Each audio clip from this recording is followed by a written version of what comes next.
que vous allez voir avec Olivier tout de suite. Olivier, tu as la parole. Bien. Alors, je me présente, je suis Olivier Boscornier, designer chez de l'équipe Indigo 9. Voilà. Alors, vite fait, un petit speech vite fait sur ma formation initiale. Donc, au lycée, j'ai fait les arts appliqués sur verre et cristallerie.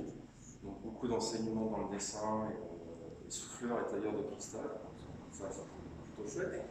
Après, j'ai fait des études de design produit à Lyon et des études de design produit à Belcourt, aux Beaux-Arts de la Saint-Étienne. Suite à ça, je suis venu m'installer à Montpellier et je me suis mis à mon compte en tant que graphiste 3D.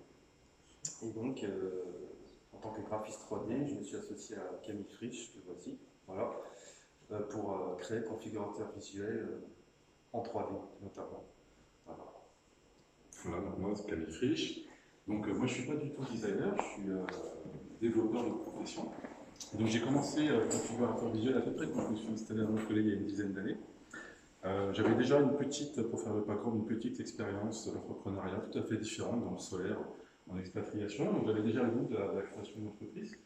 Et en fait, à mon retour du Cameroun, j'étais sur des plateformes d'appel d'offres qui étaient naissantes à l'époque, et j'identifiais un besoin qui était récurrent sur ces solutions de personnalisation en ligne, qui à l'époque étaient beaucoup pour le t-shirt. Donc on ne parlait pas encore vraiment de design à ce moment-là. Et j'ai trouvé que c'était intéressant parce que moi, en tant que développeur, ça me permettait de mettre en adéquation à la fois un côté très technique, parce que faire un configurateur, si maintenant on en a vu beaucoup, qu'est-ce qu'un configurateur déjà, s'il y a un peu là-dessus, c'est ce que vous voyez sur Vistaprint ou d'autres sites qui permettent de personnaliser un produit en ligne.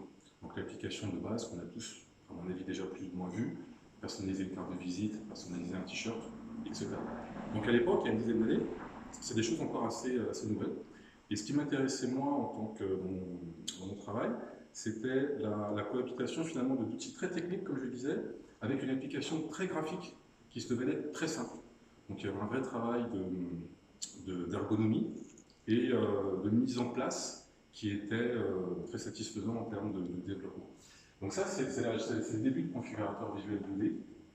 Donc forcément, je me suis lancé sur des solutions de personnalisation textile, tout ce qui va être facile de faire à plat, carte de visite, print, etc. Et très vite, on a eu les deux mondes, et c'est là que l'adéquation avec Olivier a été parfaite, sur des produits qui n'étaient pas adaptés à la visualisation 2D. Un de nos tout premiers clients, c'était quelqu'un dans le monde du rugby. Ils avaient toute une panoplie de ballons. Moi, à l'époque, je ne savais pas comment était monté un ballon. En fait, un ballon, c'est des panneaux qui s'installent. Et si vous prenez le BAT, c'est-à-dire la version à plat, avant le montage du ballon, vous vous rendez compte que pour le lambda, la personne lambda, qui veut personnaliser un ballon, c'est tout à fait imbitable. C'est-à-dire que c'est une association de panneaux, triangles, on n'y comprend strictement rien. Et donc, l'intérêt de la 3D, et donc c'est là qu'Olivier est rentré dans la danse, ça a été de prendre en fait ces outils, enfin cette visualisation très technique, qui est finalement l'outil de production à plat, c'est-à-dire le BAT, et de le mettre en 3D, de le mettre en volume. Et à partir de là, ce qui est intéressant, c'est qu'on obtient un outil qui, pour l'utilisateur lambda, est intuitif, puisqu'il voit un ballon, et en bout de course, pour le designer, enfin le fabricant, qui correspond exactement à ses attentes en termes de production. Donc c'est ça la genèse finalement de configurateur 3D, ça a été de relier finalement des interfaces très simples d'utilisation, intuitives, avec des outils de production qui soient efficaces en bout de course pour les fabricants, les revendeurs, en tout cas nos clients. Alors du coup, on peut passer très rapidement peut-être sur quelques exemples 2D, parce que même si j'ai cité ça dans le passé, on va passer directement sur les exemples. Donc même si j'ai placé ça un petit peu dans le temps, finalement, c'est des solutions qui sont toujours tout à fait adaptées. On a parlé du t-shirt.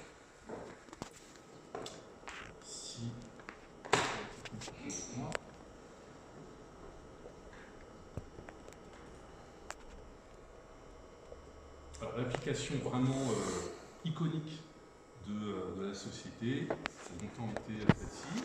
Alors, le principe est très simple.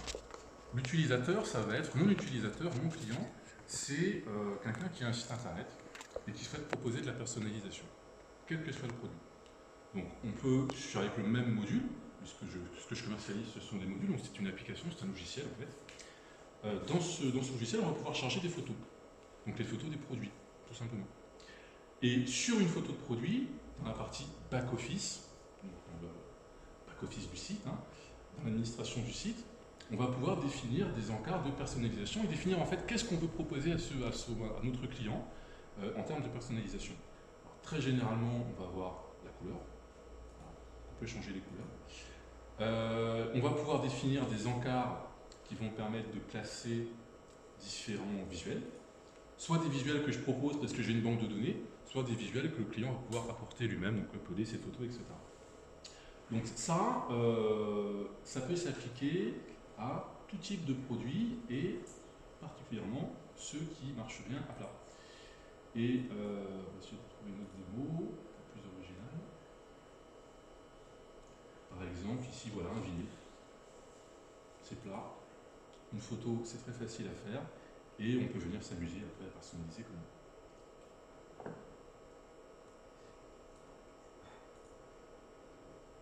On peut ajouter du texte, etc. Et donc la limite, comme je l'ai un petit peu déjà dit, c'est une fois qu'on veut passer sur quelque chose qui est en volume, et là par exemple, la bonne transition, c'est de vous montrer un meuble. Et là, tout de suite, on comprend, et ça a été d'ailleurs parmi nos premiers prospects 3D. Ah, tu vois, il va pas.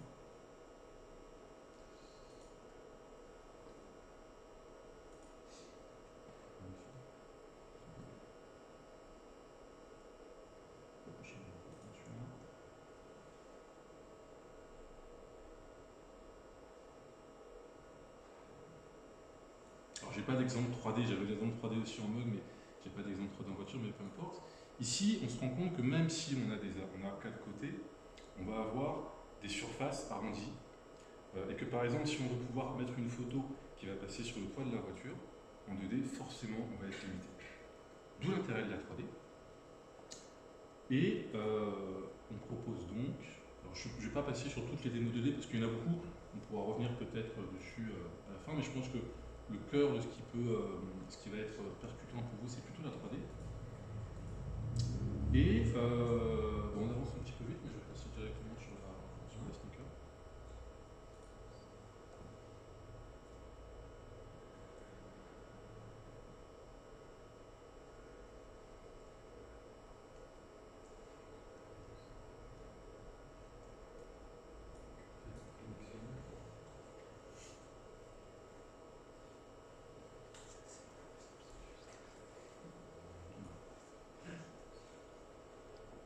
Alors, la chaussure, c'est un très bon exemple de la pertinence de la 3D par rapport à la 2D, parce qu'on va avoir des volumes qui seraient autrement très complexes à montrer sous toutes les faces en 2D. Et là, ce qui est intéressant, c'est qu'on se rend compte que du coup, on peut évidemment tourner autour du produit. Alors, peut-être que je fais une petite parenthèse aussi sur la 3D temps réel, puisque c'est ce qu'on propose, qui n'est pas du 360. Alors, je ne sais pas si c'est que les deux termes existent.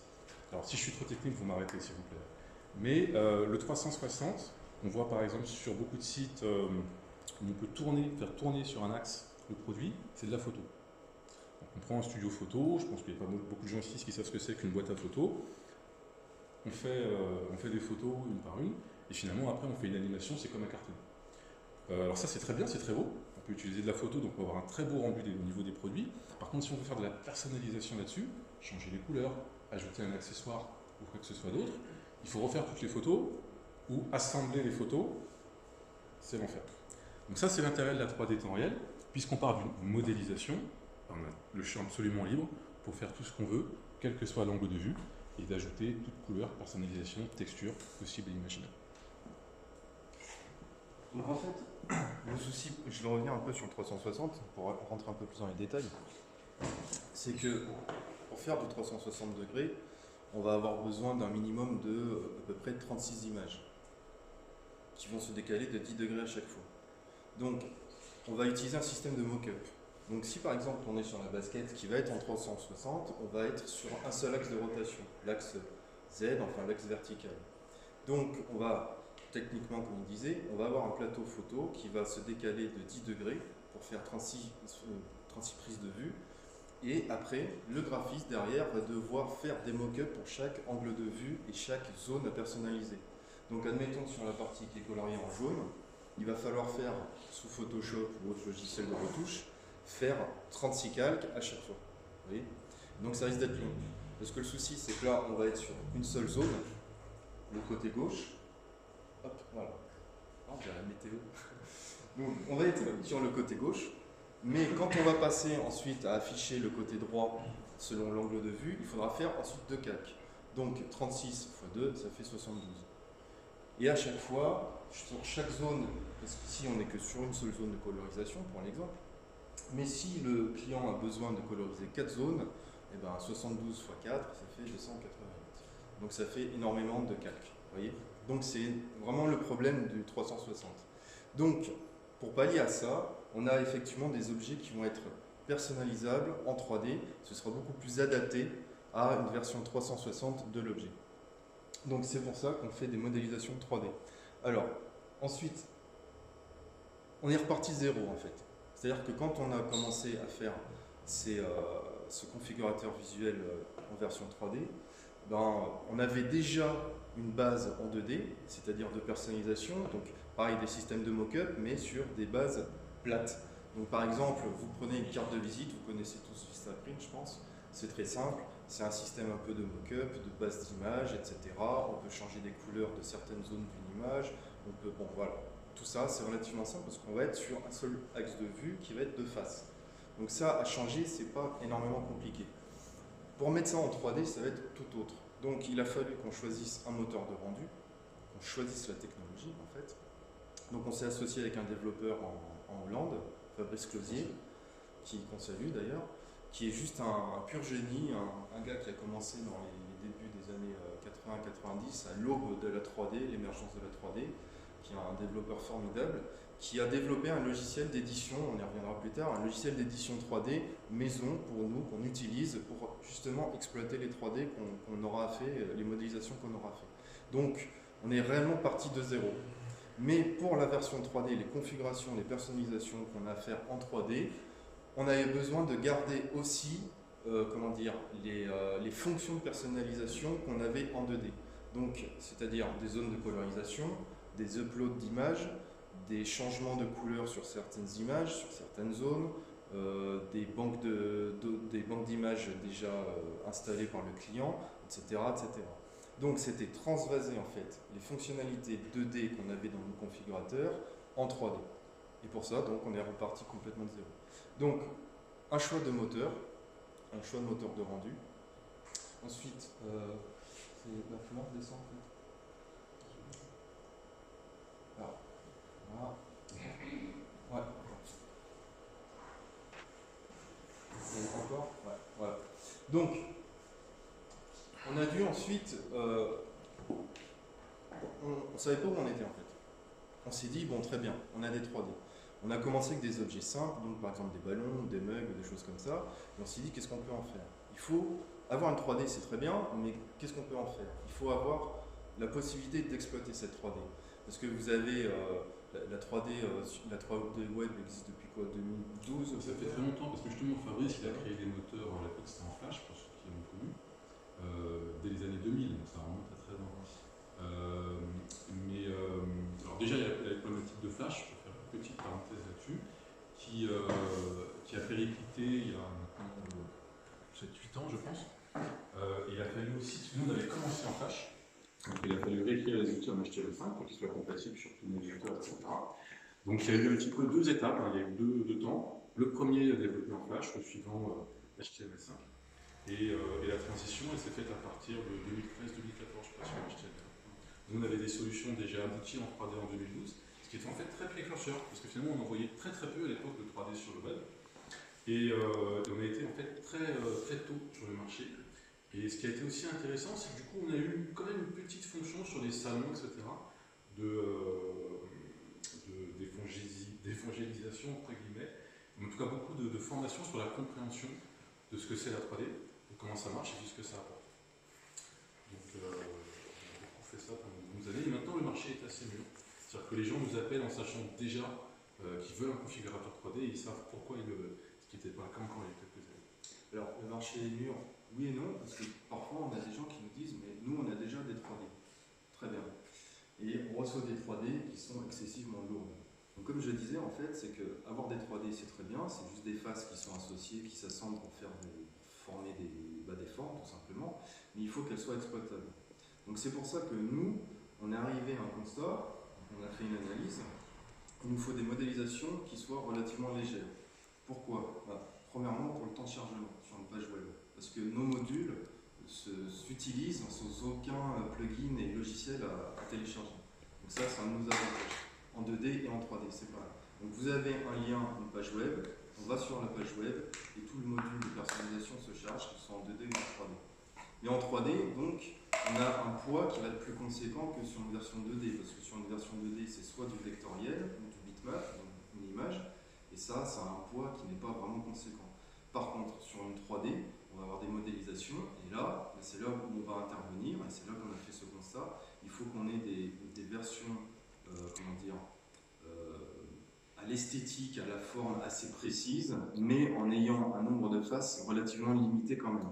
Donc c'est là que, finalement, de mon côté, j'ai dû me mettre un peu à des techniques de jeux vidéo, c'est-à-dire limiter le nombre de faces tout en ayant un aspect relativement esthétique et réaliste, en utilisant des normal maps et tout ça. Bon, je ne vais pas rentrer dans la technique, mais bon, voilà.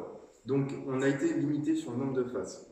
Donc, comme je disais, retranscrire les modules 2D sur la 3D, donc tout ce qui est personnalisation qu'on avait dans nos modules 2D, les refaire en 3D.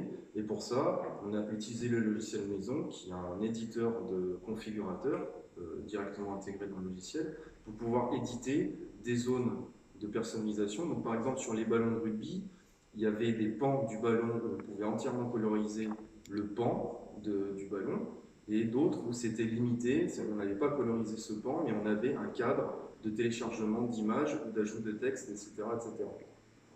Donc on est vraiment reparti de zéro pour la 3D, on s'est mis ensemble, on a bûché, on a fait aussi de l'évangélisation auprès du public, parce qu'il faut que les gens comprennent, enfin les clients surtout, comprennent qu'avoir une 3D c'est bien, mais il faut qu'elle soit exploitable. Donc on a bossé énormément là-dessus. Voilà. Une chose importante aussi, c'est que nos modules 2D sont relativement simples à utiliser. Donc voilà, on n'est pas tous des scientifiques, on n'est pas tous ingénieurs, on n'est pas tous Einstein, et surtout l'utilisateur final. Donc ça a été notre mot d'ordre, c'est que l'utilisateur final, c'est-à-dire le client des boutiques en ligne, qui vont donc utiliser nos modules de configuration, doivent impérativement retrouver la facilité d'utilisation qu'ils ont trouvée en 2D, l'avoir aussi en 3D. Donc, c'est... Je fais une petite parenthèse sur la facilité d'utilisation. Elle est essentielle dans la partie front-end, c'est-à-dire la partie que va utiliser l'utilisateur final. En fait, elle est aussi essentielle dans la partie back-end, puisque finalement, mon client, c'est celui qui va installer le module sur son site. Donc, dans l'ADN de nos configurateurs visuels, il y a la facilité d'installation de la solution, de déploiement sur les sites, en particulier PrestaShop. Ça a été la solution qu'on a choisie dès le départ parce qu'elle était adaptée sur l'écosystème français en particulier et puis aussi européen. Et donc, quand je parle de module, c'est réellement un logiciel qu'on va pouvoir installer en quelques clics, sans aucune connaissance technique, sur un site. C'est aussi ce qui fait la force du concept, c'est que finalement, que ce soit côté back-end ou front-end, c'est facile à déployer, c'est facile à utiliser, sans passer par des solutions lourdes à mettre en place, etc. Donc c'est ce qui fait aussi que quand l'écosystème fonctionne bien, c'est la facilité de déploiement des deux côtés des deux côtés.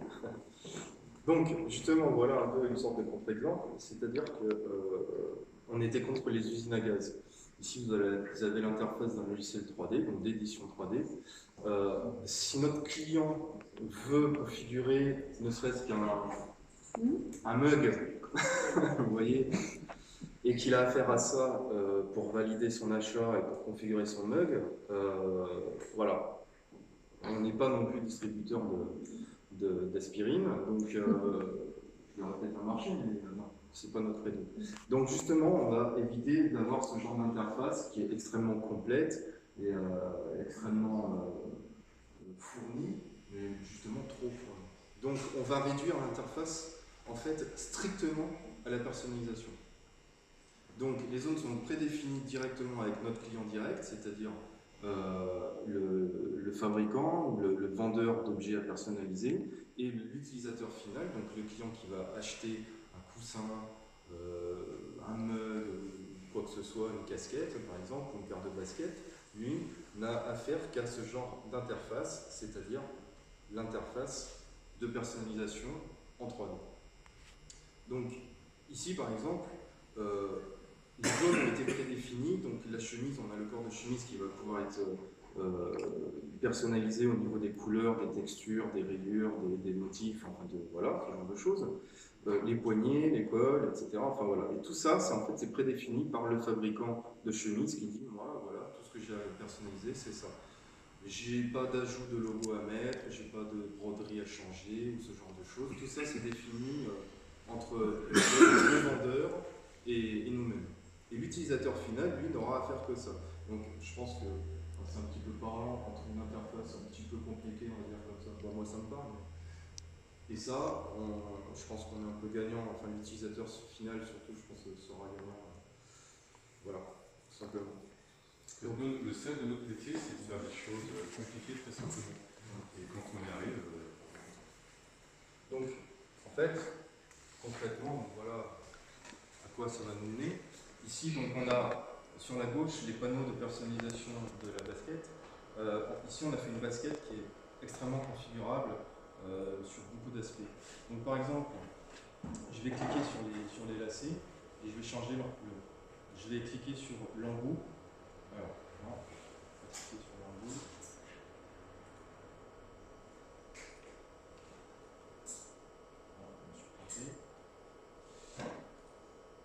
Donc là, sur la semelle extérieure, je vais pouvoir cliquer par exemple sur la languette, pouvoir changer sa couleur aussi, etc., etc.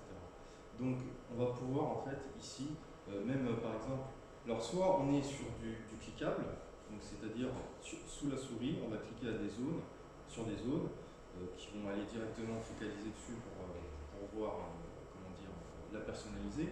On peut aussi directement via le menu. Donc par exemple, les coutures qui sont, elles sont où les coutures? Voilà, elles sont là. On va pouvoir changer la couleur des coutures. Voilà, comme ça, par exemple. Je vais pouvoir changer l'intérieur, etc., etc., etc.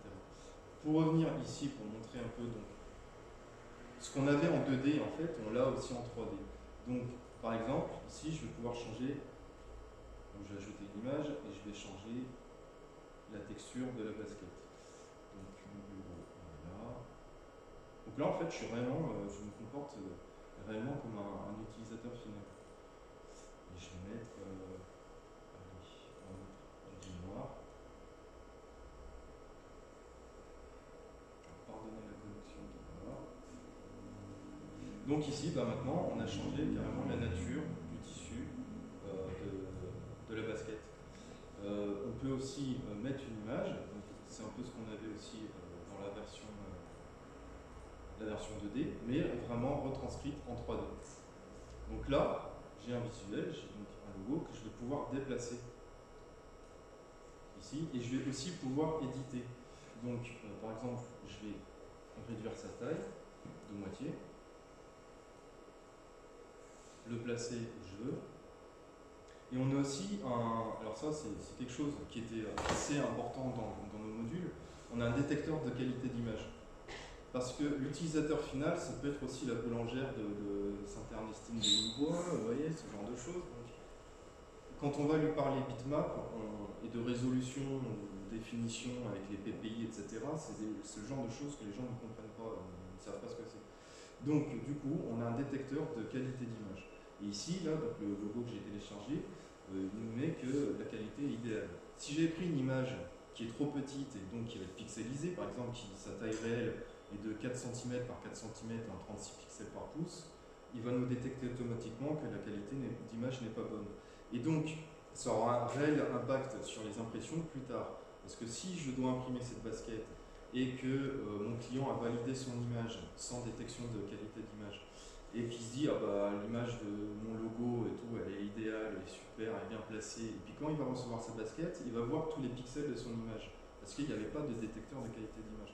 Donc ça aussi c'est un aspect assez important. On a comment dire, bah ouais c'est ça, tout simplement un détecteur, un indicateur de qualité d'image. On peut aussi tourner l'image, lui appliquer une rotation. Alors là, voilà, bon, c'est un cercle. Vous avez vu que ça tourne. Allez. Soyez attentifs, je le remets à 0. Et hop là. Voilà. On peut rajouter du texte aussi. Allez. Go. Et changer la couleur de ce texte et sa police. Et à chaque fois, là les couleurs sont pas très standardisées finalement. Mais à chaque fois, c'est le fabricant, le commanditaire, qui définit son set de couleurs, son set de police, et qui met les contraintes à chaque fois de ce qu'il est possible pour lui de faire et ce qu'il veut faire surtout. C'est-à-dire qu'en fait, une des choses qu'on n'a pas dites et qui est importante, c'est que finalement nos modules, c'est des coques vides. Nous, on ne fournit pas réellement le contenu. Pour la 3D, si, parce que forcément, souvent, les gens ont besoin de modélisation. Mais le principe, c'est de partir finalement d'un outil qui va être alimenté par notre utilisateur, c'est-à-dire notre client. Donc c'est lui qui met ses photos, c'est éventuellement lui qui peut aussi alimenter en 3D, parce qu'on a aussi des outils d'édition qu'on peut licencier, c'est-à-dire que les clients peuvent eux-mêmes ajouter un contenu 3D, et devenir complètement autonome. Donc on a plusieurs en fait offres de services qui permettent soit de faire complètement du clé en main, pardon, ou au contraire de complètement donner les clés de la boutique au client, et c'est lui qui gère tout. Donc, tout simplement, on retrouve ce qu'on avait en 2D, en 3D. Alors, c'est bien, parce que là, on configure, etc., d'accord, mais c'est pas suffisant. Parce que, quelque part, comment le fabricant, comment le vendeur de cette basket, par exemple, va faire pour ensuite, placer le logo correctement, le texte avec la bonne typo, etc., etc. S'il a seulement, au final, qu'un visuel. Parce que là, ce qu'on a, c'est quelque chose de visuel. Et ben, on a un générateur de BAT, en fait. Donc, le générateur de BAT, donc ça, voilà, petite parenthèse, c'est le logiciel qu'on utilise. Tu l'as installé, le préfet ? On a, donc, ici, bon, là, le cas, c'est un smartphone, donc on a eu des clients pour des coques de smartphone. On peut personnaliser, donc mettre, comme toujours, logo, changement de couleur, image, etc. C'est basé sur un BAT. Donc le BAT, là, ici, il se trouve à droite. C'est ce qu'utilise en fait le fabricant pour imprimer et coller directement par, je sais plus. C'est les imprimantes UV ou ouais, voilà. Donc c'est le fichier en fait PDF ou Illustrator qui va utiliser pour envoyer à l'impression. Alors, pour juste me situer dans la pratique de ce que font les graphistes en général, je pense qu'il y en a plein qui savent, c'est pour faire ça finalement si on n'a pas l'outil, il faut que la personne vienne à un magasin ou qu'elle envoie un BAT, il faut valider le BAT, c'est les graphistes dans la salle, ils savent que la validation des BAT, les bleus, plus bleus ou pas assez bleus, c'est toute une science. Donc tout l'intérêt c'est que finalement là c'est le client final lui-même qui valide son BAT en ligne. Ce qui fait qu'après on n'a plus qu'à produire et imprimer sans passer par les étapes de validation interne, les échanges de mails, les coups de fil, etc. Donc pour nos clients qui font en fait de l'impression quelle qu'elle soit, c'est un gain de temps fantastique puisqu'ils ont directement la matière première sans passer par tous les préliminaires. Donc ça c'est appréciable. Alors on pourrait croire qu'on va voler le travail de graphiste, notamment de graphiste 2D, mais non. Non, parce que finalement du coup il travaille sur autre chose, il travaille sur justement l'agrémentation des visuels par exemple qui sont en boutique, enfin il se libère de tout ce qui est chronophage pour faire d'autres tâches qui sont pour le coup plus qualitatives. À savoir aussi que bon, l'utilisateur final, ça c'est quelque chose qu'il ne voit pas. Lui, tout ce qu'il a, il n'a pas à s'occuper. Admettons, j'ai une étiquette on va avoir des clients là dans le vin qui vont faire configurer leurs étiquettes de vin par leurs clients. Le client, lui, voilà, il fait sa configuration en ligne, il n'est pas graphiste. Donc il ne cherche pas à savoir s'il y a des bords perdus, par exemple, ce genre de choses, si les couleurs sont imprimables, etc. etc. Vous voyez, c'est le genre de process qu'on utilise, enfin qui est inhérent à l'impression et à la fabrication d'étiquettes dans cet exemple. Donc, nous, on va générer le BAT avec une qualité d'impression, donc en 300 pixels par pouce, en fonction des BAT les BAT vierges que vont nous donner les fabricants. Et on a donc, là, on voit sur la gauche, ici, donc on a une génération en fait avec nomenclature, les noms, les dates, etc., qui vont donner en fait, qui vont cataloguer toutes pardon, pas les formations, mais les configurations des clients qui sont venus par exemple dans la semaine ou dans le mois ou dans l'année, etc. Et donc, pour donner un exemple concret là-dessus, c'est pas celle-là, mais on a une application d'étiquettes en ligne.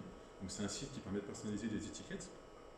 Et ce qui a été mis en place, c'est que finalement, automatiquement, cette application donc, qui va gérer l'export, pas l'impression en tant que telle, elle gère l'export d'un PDF. Hein. Après, l'impression, elle se fait sur les outils de l'imprimeur.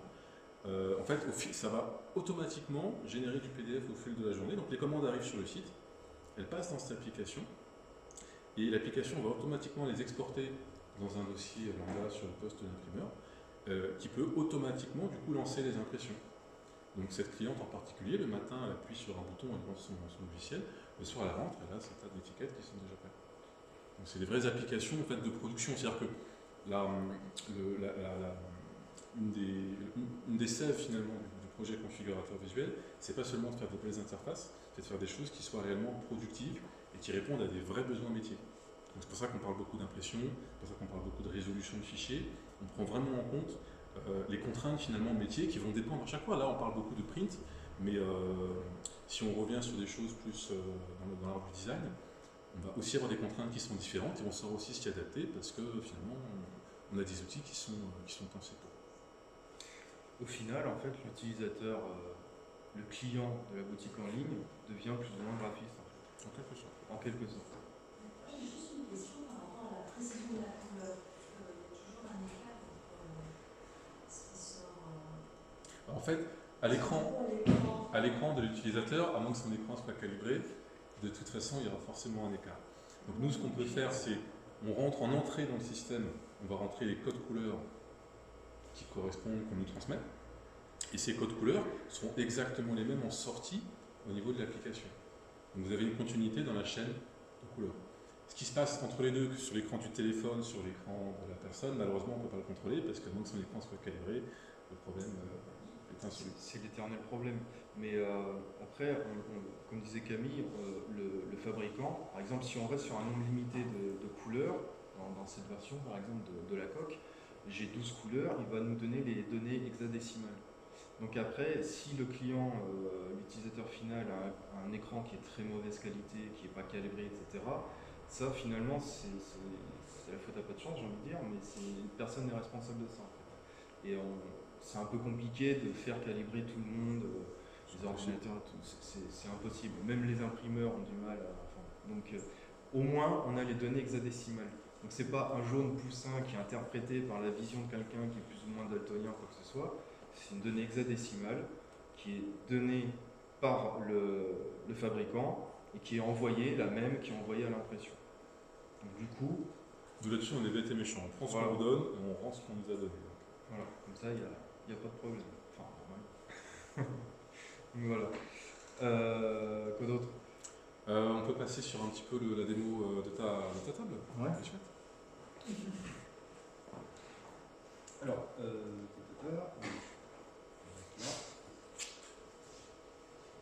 donc là, c'est pour vous montrer surtout un aspect de...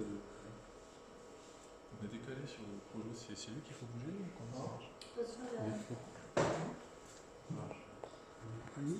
Voilà, sinon regarde,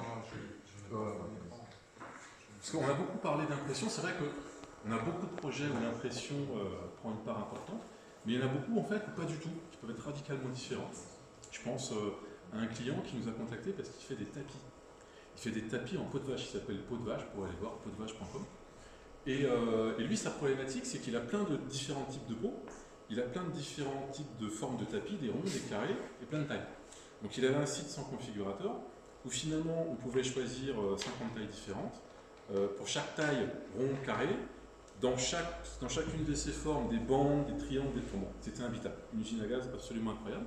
Et du coup, on lui a fait un configurateur 3D simplement pour faciliter le choix. Donc là, il n'est absolument pas question d'impression, puisque finalement, le produit fini, c'est de la manufacture. Il prend vraiment les vrais pots de vache. Mais le configurateur permet dans ces cas-là, et surtout en 3D, de rendre possible la présentation de millions de combinaisons. Parce que sinon, si on le fait avec des tableaux, on fait des listes déroulantes, les gens s'arrachent les cheveux, autant les clients que l'administrateur. Donc une des forces du configurateur 3D, c'est aussi de pouvoir assembler différents éléments, qui une fois qu'ils sont modélisés, finalement sont très faciles à placer, replacer et modifier. Comme par exemple ici on n'a pas des millions de combinaisons, mais sans faire le calcul de toutes les photos dont on a eu besoin pour pouvoir présenter une table avec deux questions différentes et 4 pieds différents, là c'est encore raisonnable, mais ça peut aller très vite. Il suffit qu'on ajoute quelques accessoires et ça devient tout de suite exponentiel. Donc ça c'est aussi une des forces de la 3D, c'est de pouvoir très facilement, une fois que la modélisation est faite, assembler comme on veut. Et donc ça c'est des applications qui du coup s'appliquent plus tout ce qui est design, mobilier, et toutes les applications parfois sont encore inventées, des fois on est surpris, on a eu vraiment de tout.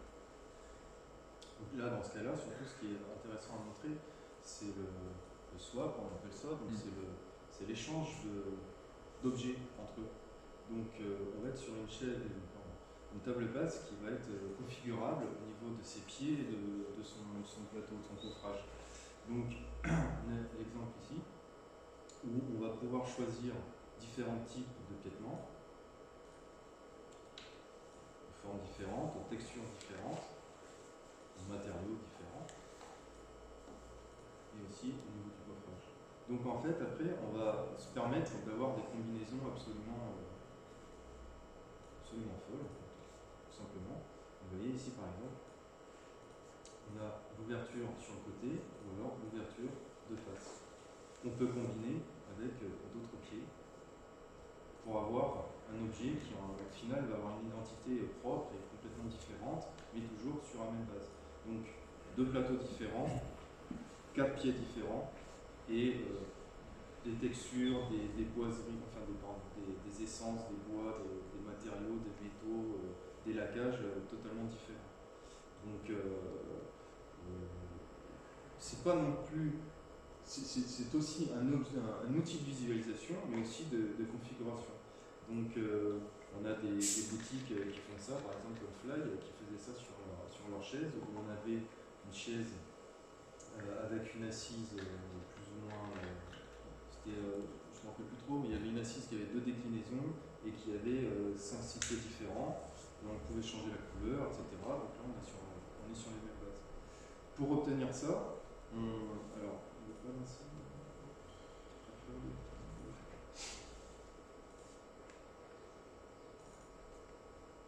donc là, on va vous montrer un peu l'envers du décor. C'est justement notre logiciel maison qui permet cette configuration et donc cette édition. Comme je vous disais tout à l'heure, c'est bien beau d'avoir une 3D, mais il faut que ce soit une 3D un peu spécifique. Donc soit le client nous fournit des 3D avec notre cahier des charges, donc on va leur dire ce qu'il faut faire, ce qu'il ne faut pas faire, etc. Et aussi, on peut recevoir ces 3D, et ça va être à mon tour notamment, d'optimiser ces 3D, les alléger, faire un énorme travail de suppression de faces qui ne sont pas affichables, qui sont invisibles, pour alléger le poids, etc. Donc ça, c'est notre logiciel d'édition maison, qui nous sert donc à utiliser. Alors, c'est dans celui-là notamment qu'on va pouvoir s'amuser à faire un peu toutes les configurations qu'on va vouloir. Sachant, je pense qu'il faut le préciser, que c'est pas un logiciel de modélisation 3D. Non. Olivier, lui, c'est un bon gourou Blender, pour ceux qui le connaissent. Mais donc la modélisation se fait dans n'importe quel logiciel 3D. Et après, on importe un objet 3D dans ce logiciel-là, le nôtre, afin de préparer la personnalisation. Donc, c'est donc dans ce logiciel, avec les modélisations qui ont été préparées au préalable, en amont, donc soit par mes soins, soit par le client, soit par le client et après vérification par mes soins. Et donc c'est à travers de ce logiciel qu'on va avoir tout à vérifier, c'est-à-dire la taille aussi d'affichage des objets, donc leur échelle, même si l'échelle n'existe pas en 3D finalement, parce que c'est une donnée de 0 à 1. Donc 1 peut être 1 mètre comme 1 kilomètre ou 1 centimètre, mais il faut quand même pouvoir avoir une distance de la caméra qui soit en correspondance avec la fenêtre du configurateur en ligne. C'est là où on va faire l'association de différents objets, etc. Aussi l'édition des matériaux. Donc, par exemple, si je cache le pied, je vais ici, je mets celui-là, je vais pouvoir ici lui administrer à ce pied en métal, lui administrer différents matériaux, comme par exemple de l'inox, quelque chose à la cage noire, etc. Ce plateau, je vais pouvoir lui dire tu vas prendre ce bois-là, voilà, ou un bois un peu plus gris. Donc vous voyez qu'au final, on arrive à des objets qui ont une apparence haute, toujours sur les mêmes bases, mais qui vont permettre d'avoir des tables un peu différentes et pas standardisées qu'on peut avoir. Voilà. Oui. Pour les objets relativement simples, le BAT, c'est pour la fabrication. Et là, ça marche aussi, ça génère quelque chose qui est intéressant au moment de la fabrication. Alors là, au niveau de la fabrication, nous, les BAT, enfin le CD Print Manager, c'est pour tout ce qui est impression, donc textile, papier, etc. Là, en fait, il n'y a pas d'impression, parce que le plateau est en bois, donc directement. Pour la fabrication. Pour la fabrication. Pour la fabrication, finalement, on va donner les références de ce qui a été choisi comme configurateur. Donc, a priori, le fabricant de la table connaît ses plateaux. Donc, on lui dit c'est le plateau 1 ou le plateau 2. Et puis après, il assemble. Il aura la nature de l'essence. Donc, par exemple, si on doit configurer cette table et puis valider l'achat sur Internet, on va générer automatiquement au fabricant une liste, une nomenclature de choses à faire. Donc, piétement métal numéro 1, avec plateau numéro 2, essence plateau, ça va être frêne, hêtre, etc. Et pied métal, laqué noir ou cuivré, etc. Tout simplement. Vous ne proposez pas des solutions à vous. Pardon ? Vous ne proposez pas de solution conçue par vous. Ça, c'est pas du tout votre boulot. C'est vraiment, vous prenez les trucs c'est juste une visualisation. Ah bah nous on n'est pas, on n'est ni imprimeur, ni fabricant. Il n'est pas fabricant. Nous, on propose des solutions. Non, mais vous êtes designer. Oui, mais alors, je vais utiliser dans un projet futur, pour de l'auto-édition, je vais utiliser l'outil maison pour justement faire ce genre de choses. Ça pourrait être du pré-prototypage. Dans quel Alors, oui, c'est intéressant, je voulais en parler. C'est en effet, parce que là, on travaille sur un prospect dont je ne peux pas parler parce qu'il est sous NDA, mais qui justement est en train de prototyper son produit. Et finalement, il y a une deadline qui est assez serrée, comme souvent. Et finalement, dès qu'il va avoir fini son prototype, dès qu'il l'a validé, il nous transmet pour qu'on puisse le modéliser. Donc c'est des étapes qui vont se passer conjointement finalement. Donc lui, finalement, il va finir son prototypage avant de passer à la modélisation, puisque la modélisation elle est faite pour un configurateur. Mais on peut tout à fait utiliser ces outils aussi comme aide à la conception. Voilà, c'était le sens de ma question. Ça fonctionnera aussi. Il y a peut-être moins d'adéquation dans le sens où s'il y a objet 3D, forcément il y a un modeleur derrière, donc il pourra prendre en compte lui-même les différentes modifications, différentes étapes de la prototypage. Mais ça peut être un outil très intéressant pour visualiser en ligne un prototype auprès d'un public qui ne serait pas expert et qui ne saurait pas, par exemple, faire un logiciel 3D. Test. Comment ça marche? Je ne sais pas si vous pouvez répondre à ma question, parce que c'est vraiment une question déjà pour le producteur. Si on prend par exemple une chaise, et on prend les 4 piétements différents. Une chaise a de certification très, très sévère. Ça doit être testé, pour être utilisé dans l'espace public, un marché contract. Et on a un piétement en bois, métal, etc. Est-ce que dans ce cas-là, un fly, à titre d'exemple, il va tester tous les différents versions de chaises avec les différents traitements? Comment ça marche? Je trouve ça assez. Nous, notre travail, curieux. c'est pas nous, on n'a pas un travail de concepteur. Non, mais je sais. Enfin, concepteur au sens du À produit mon lui-même. introduction, je disais justement, je ne sais pas si vous pouvez répondre à cette question. Est-ce que vous savez qu'est-ce qui fait un producteur? Est-ce qu'il va vraiment faire tous les tests de toutes les versions qu'il propose? En fait, pour faire assez simple, le producteur va venir, il va nous dire voilà, nous on a 4 pieds différents. Ces 4 pieds de chaise, ils ont tous la même accroche, c'est-à-dire situés au même endroit, etc. Donc, sur la même base d'assises, on peut avoir ces 4 pieds différents. Donc, nous, il nous transmet ça, il nous transmet les plans, on les modélise, ou alors on nous donne les modélisations, enfin bref, il faut les 3D de ça, et après, c'est à lui de tester, de voir, etc. Voilà. Est-ce qu'il fait cela réellement? Est-ce qu'il teste réellement? Parce que voilà, il faut être une chaise avec une vingtaine de versions de piétement.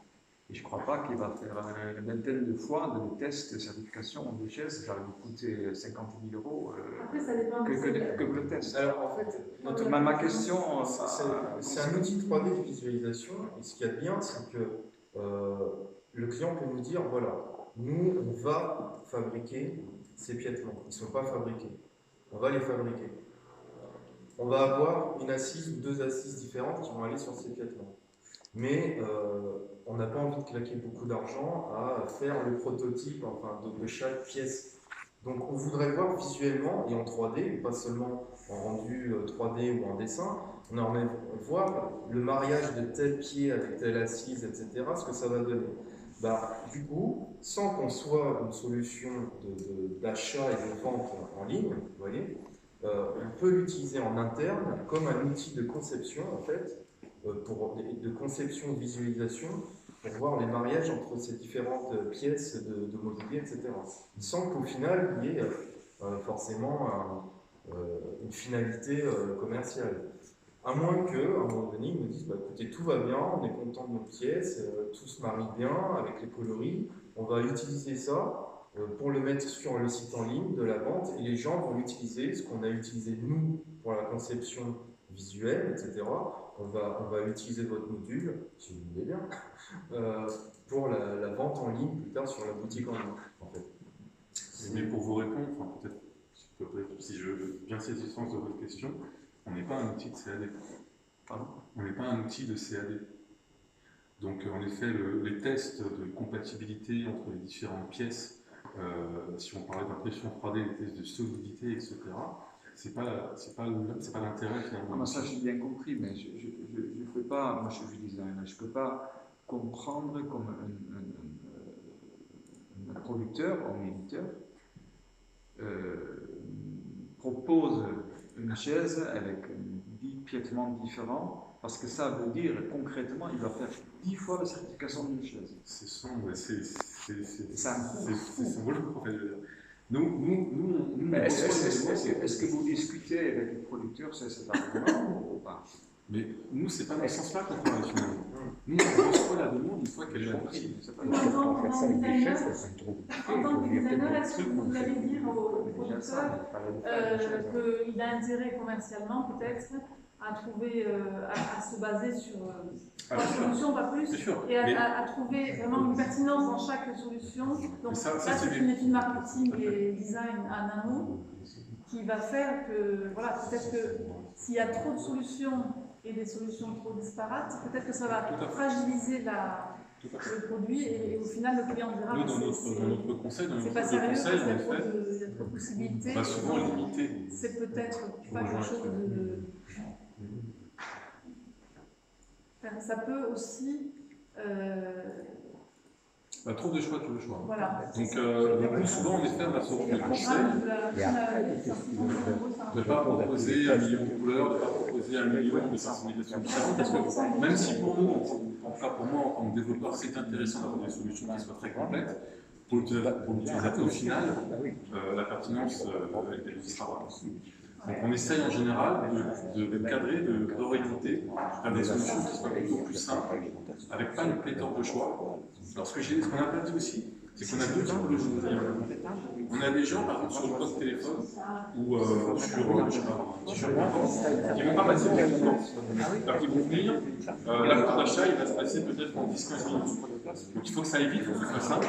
On ne veut pas avoir 200 couleurs parce qu'on ne sait pas laquelle est la meilleure, etc. Et puis on a une autre typologie. Je pense à un client qui fait des tenues de vélo. Donc, la tenue de vélo, c'est quelque chose de très, finalement, très sensitif, je dirais, parce qu'on va y mettre des logos, il y a un rapport affectif qui est très important.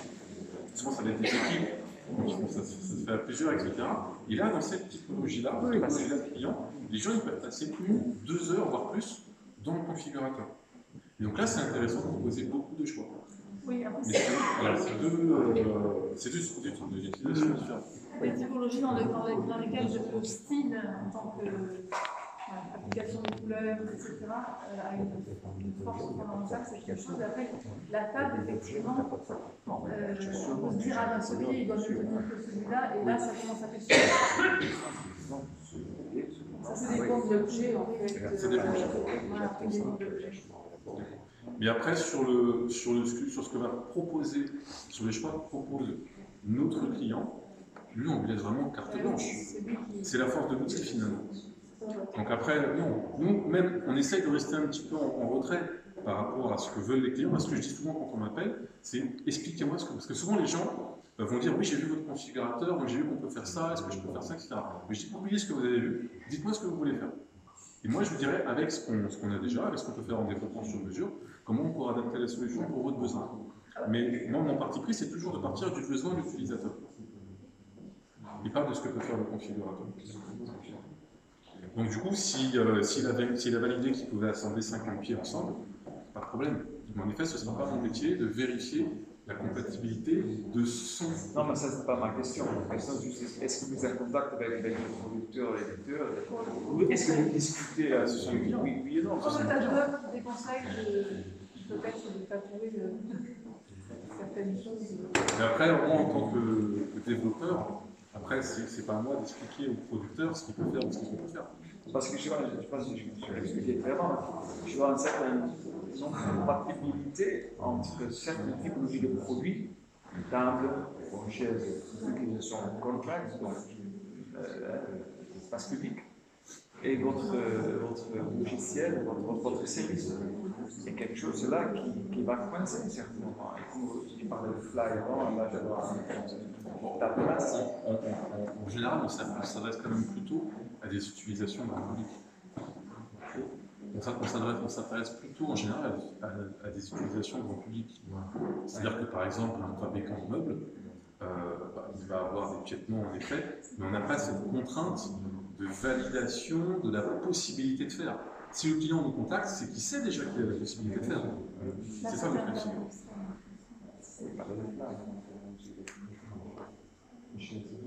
Par une chaise de chez Fly. Oui, par exemple. Même pour le marché privé, si tu prends une certification pour une chaise, à titre d'exemple, une chaise CK, c'est une producteur qui... Oui, bien sûr. Mais c'est des contraintes. Enfin, nous, ce n'est pas notre contrainte, clairement. C'est la contrainte du producteur, de notre client.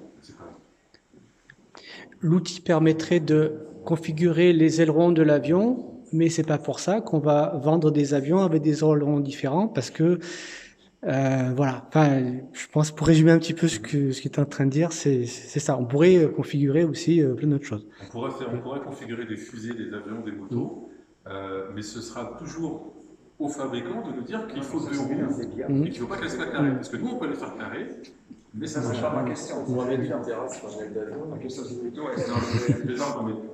Mais en effet, voilà, nous, on part des contraintes, en fait, métiers, et on les applique, et pas l'inverse.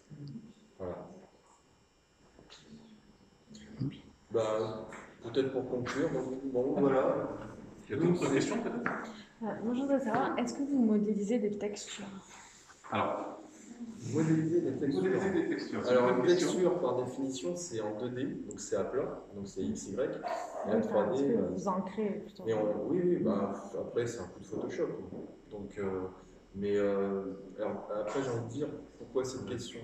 Pourquoi créer des textures? Parce que je travaille pour une marque de chaussures donc qui va bientôt se doter d'un configurateur. Et c'est des très beaux cuirs. Et l'idée, c'est que les gens, quand ils vont personnaliser le produit, ils aient vraiment, ils soient plongés entre guillemets dans le Deux cuir solutions, et que très ça leur donne vraiment envie. Bien Et sûr. parce que des fois, une 3D entre guillemets, forcément, reflète pas la réalité. En fait, là, il n'y a même pas réellement besoin de créer la texture, parce que créer la texture, par définition, c'est partir d'une feuille blanche et de la faire, de la dessiner ou de la monter, etc. Là, le mieux dans ce cas-là, c'est que, admettons, ce serait nos clients, bah, ils nous envoient des textures de leur cuir. On les scanne tout simplement. On les scanne.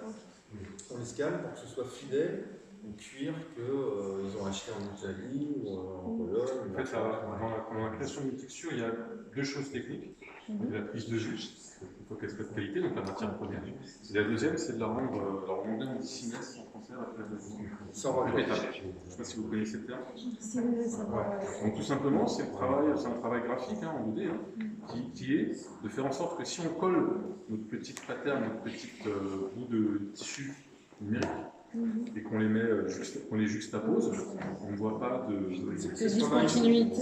Ici, par exemple, là, c'est du bois répétable, c'est-à-dire que on est sur des on est sur des bois. En fait, la taille de l'image, pour un souci de légèreté de la configuration, de navigation, etc. Ça c'est une image en 512 pixels. Un carré de 512 par 512, qui est répété 8 fois. Donc là, en fait, j'ai une toute petite image qui est répétée 8 fois en X et en Y. Pardon, De texture, une image de bois réel. une image de bois réel qui a été scannée, puis modifiée dans des logiciels, etc., pour que ce soit répétable. Et là, on ne dirait pas, mais il y a 8 fois la texture sur la surface qui est appliquée. Et on ne voit pas le raccord, on ne voit pas un mauvais raccord de la texture. Donc voilà, on fait aussi des images répétables, seamless, donc sans raccord. C'est un exemple où, bon, sur le projet, on ne voit pas grand-chose, malheureusement, la résolution n'est pas top. Mais ça, c'est un projet sur lequel on a justement travaillé. On nous a demandé d'avoir un rendu qui soit extrêmement fidèle à la réalité. Donc c'est un travail qui est en cours encore, mais un travail en cours, c'est les sujets-là.